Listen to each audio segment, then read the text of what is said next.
Hey there artists, this is Miss Funk from Gatewood and Tanglin. I'm going to walk you through how to make a digital surrealism collage. So at this point you should have already seen the Surrealism slideshow and seen a few artists, Salvador Dali and Rene Magritte, and how they have contributed to Surrealism. So what you're going to do today is you're going to be making a collage using PicEdu. Now two other options are you can draw something that's surrealist, or you can use magazines to make a clipping collage. But if you want to use your iPad, here's how you're going to do it. So this document should have been shared to you. It shows you the step-by-step instructions for how to make your surrealism collage. The first thing you will do is open Pic Collage. So I'm going to close out of here and I'm going to find PicEdu. All right. So when I click on that, it always comes up on its side. So what I do is I just turn my iPad to the side so that it's facing up. And you are going to choose the freestyle format. Don't choose grids, don't choose cards. Freestyle format. All right, so the first thing you're gonna do is pick your background. What I'm gonna do is I wanna make sort of a pirate collage. I'm not gonna tell you too much, you're gonna see as I go. But the first thing I'm gonna do is I'm going to pick where I want it to be. So I'm gonna click on the backgrounds icon at the bottom. That's the one with the little stripes going diagonally.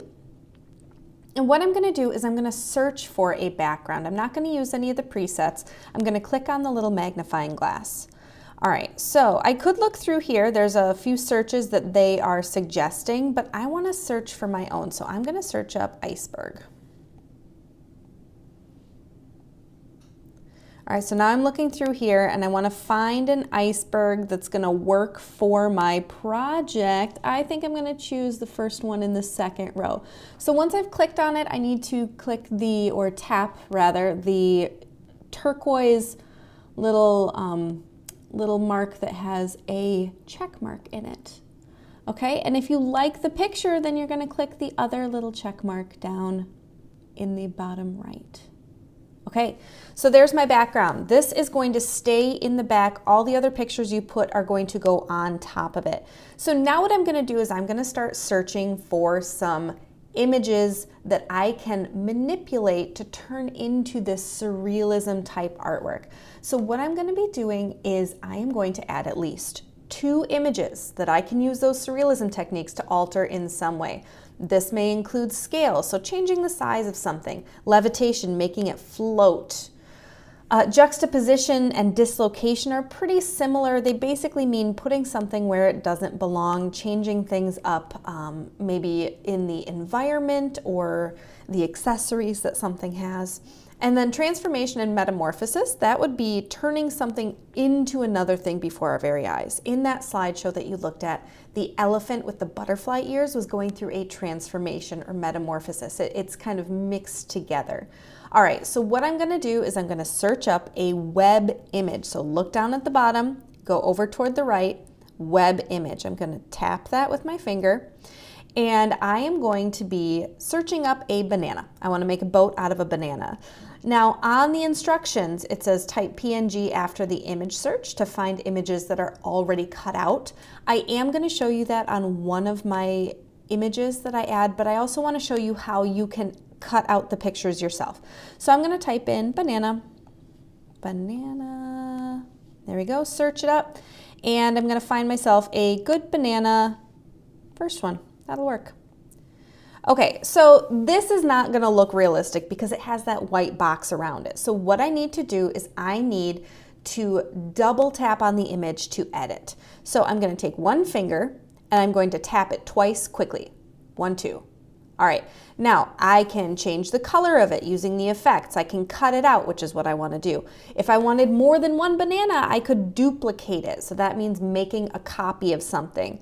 If something accidentally gets sent to the back, so say I made 2 bananas and one of them goes in front and I wanted it in back, I would click the little turquoise one on the right side that says front.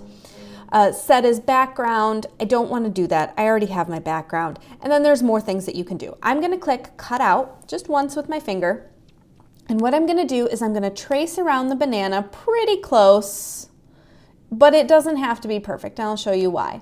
Once you've cut out your image, it's going to give you some options it kind of knows better than you do. So here we go. So it's generating a few options at the bottom.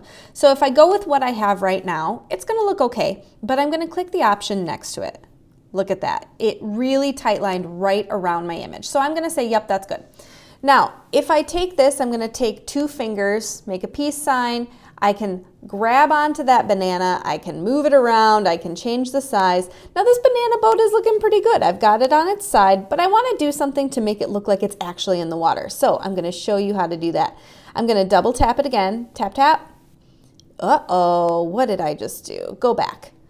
Tap on that banana, tap, tap. There we go. Okay, so I'm going to do this cutout again, and what I'm going to do is I am going to edit the banana. So I'm going to click on the one that I already have, and I can edit the result even more. So I don't want to add back, I want to erase. And what I'm going to do is I'm just going to erase a little line like this, and you're going to see it's going to make it look like my banana boat is actually floating in the water. All right, so I'm getting pretty close to being done here. I have a couple more images that I'm going to add. There we go. Oh, look at that. Now my banana is floating. Okay, so I'm going to move it right like this. I noticed that I accidentally left a little bit of banana down there. So I'm going to go back in and really edit that result. Make sure that it's, there we go. Okay, so now what I'm going to do, I only have 1 image and I need to add more. I'm going to add another web image. This time I'm going to show you how easy it is when you type in PNG, because you can skip that entire cutting out step. So web image. I'm going to type in lemur. I want to have, I want to type in lemur PNG. PNG, right? Because I don't want to have to cut it all out.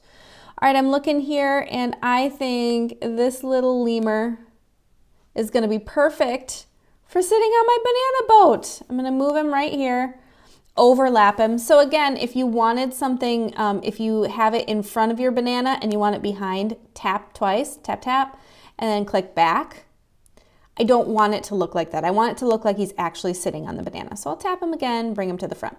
Okay, so now I'm going to add one more thing before I'm done with this, and that is going to be a pirate hat.